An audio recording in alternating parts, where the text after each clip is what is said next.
Assalamualaikum warahmatullahi wabarakatuh. Saya Nur Kafid dengan NIM C0C018017, Prodi Akuntansi Fakultas Ekonomi dan Bisnis Universitas Jambi. Di sini saya akan mempresentasikan materi aspek fiskal dari aset lancar berupa beban dibayar di muka dari mata kuliah Akuntansi Perpajakan dengan dosen pengampu Bapak Wirmi Eka Putra dan Bapak Gandhi Wahyu Malana Zulma. Baik, langsung saja ke penjelasannya. Yang pertama, biaya dibayar di muka. Biaya dibayar di muka atau prepaid expense menurut Kamus Besar Bahasa Indonesia adalah pengeluaran yang dibayar untuk keperluan dalam tahun buku mendatang. Biaya dibayar di muka juga bisa dikatakan sebagai biaya-biaya yang belum merupakan kewajiban perusahaan untuk membayarnya pada periode bersangkutan, tetapi perusahaan sudah membayarnya terlebih dahulu. Pengertian lain mengatakan bahwa biaya dibayar di muka adalah biaya yang dapat habis terpakai seiring berjalannya waktu atau melalui pemakaian yang memiliki masa manfaat lebih dari satu periode akuntansi dan dicatat sebagai aktiva. Pembebanan biaya melalui alokasi berdasarkan waktu atau jumlah terpakai yang sebenarnya. Jenis biaya dibayar di muka. Yang pertama, biaya sewa dibayar di muka. Prepaid rent yang meliputi biaya sewa gedung dibayar di muka dan biaya sewa kendaraan dibayar di muka.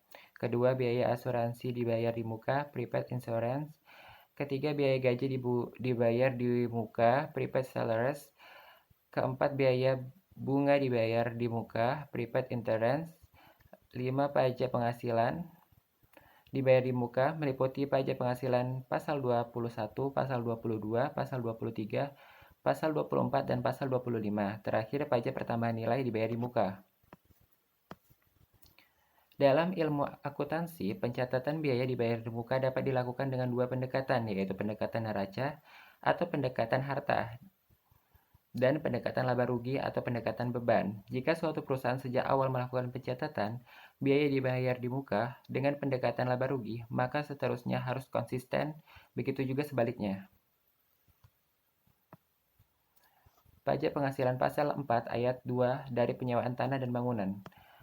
Penghasilan yang diterima atau diperoleh orang, pribadi, atau badan dari persewaan tanah dan atau bangunan berupa tanah, rumah, rumah susun, apartemen, kondominium, gedung, perkantoran, rumah kantor, toko, rumah toko, gudang, dan industri, terutama terutang pajak penghasilan yang bersifat final.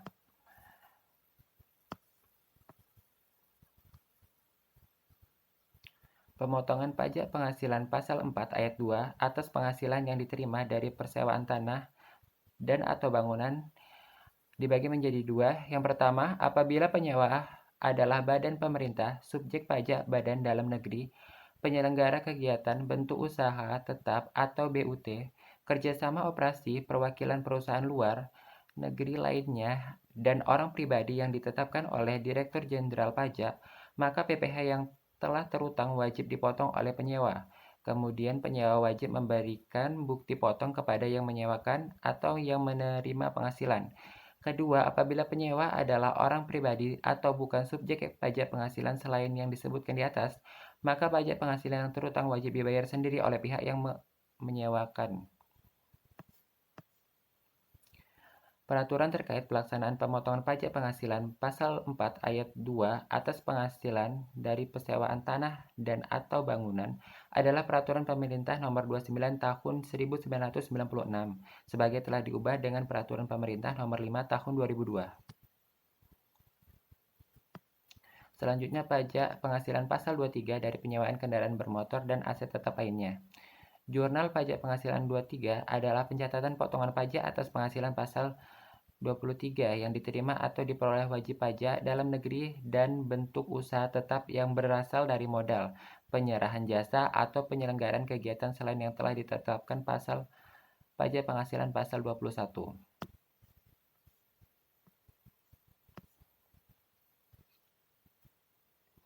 Pemotongan pajak penghasilan pasal 23 ditunjukkan oleh Kepala Kantor Pelayanan Pajak atau KPP yang diberikan kepada wajib pajak orang pribadi dalam negeri tertentu yang telah terdaftar sebagai wajib pajak. Wajib pajak orang pribadi dalam negeri tertentu wajib memotong pajak penghasilan pasal 23 atas pembayaran sewa. objek pajak penghasilan pasal 23. Yang pertama, dividen.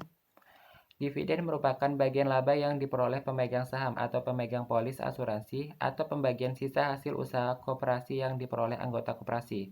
Yang kedua, bunga, yaitu bunga pinjaman dari wajib pajak, badan ke wajib pajak, badan atau dari wajib pajak orang pribadi ke wajib pajak orang pribadi serta denda keterlambatan pembayaran dalam pengertian bunga termasuk premium, diskonto, dan imbalan karena jaminan pengambilan utang. Ketiga, royalti adalah suatu jumlah yang dibayarkan atau terutang dengan cara atau perhitungan apapun, baik dilakukan secara berkala maupun tidak, sebagai imbalan atas penggunaan atau hak menggunakan hak cipta, peralatan, dan atau informasi. Keempat, hadiah, penghargaan, bonus, dan sejenisnya selain kepada orang pribadi dikenakan pajak penghasilan pasal 23. Jika hadiah atau penghargaan perlombaan, penghargaan dan hadiah sehubungan dengan pekerjaan, jasa, dan kegiatan lainnya diterima oleh wajib pajak badan termasuk BUT.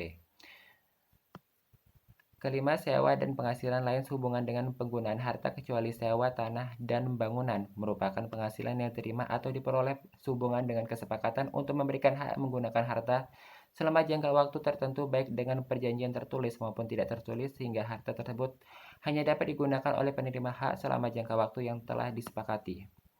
Terakhir, imbalan sehubungan dengan jasa teknik, jasa manajemen, jasa konstruksi, jasa konsultan, dan jasa lain selain jasa yang telah dipotong pajak penghasilan pasal 21. Pemerintah telah menambah 62 jenis jasa lainnya yang menjadi objek pajak penghasilan pasal 23. Penambahan objek pajak penghasilan pasal 23 ini tercantum dalam Peraturan Menteri Keuangan atau PMK nomor 141-PMK-03-2015. Tarif pajak atas objek pemotongan pajak penghasilan pasal 23 adalah 15% atas dividen, bunga, royalti, dan hadiah ataupun sejenisnya. Kemudian untuk objek pajak sewa dan penghasilan lain serta imbalan sehubungan dengan jasa teknik, jasa manajemen, jasa konstruksi, jasa konsultan, dan jasa lainnya yang telah dipotong pajak penghasilan pasal 21 dikenakan tarif 2%. Dan bagi wajib pajak penerima penghasilan yang tidak memiliki nomor pajak wajib pajak atau NPWP yang besar tarif pemotongan pajak penghasilan akan lebih tinggi, yaitu 100%. Baik, itulah presentasi saya mengenai materi aspek fiskal dari aset lancar berupa beban dibayar di muka. Semoga bermanfaat untuk saya dan Anda. Terima kasih atas perhatiannya. Wassalamualaikum warahmatullahi wabarakatuh.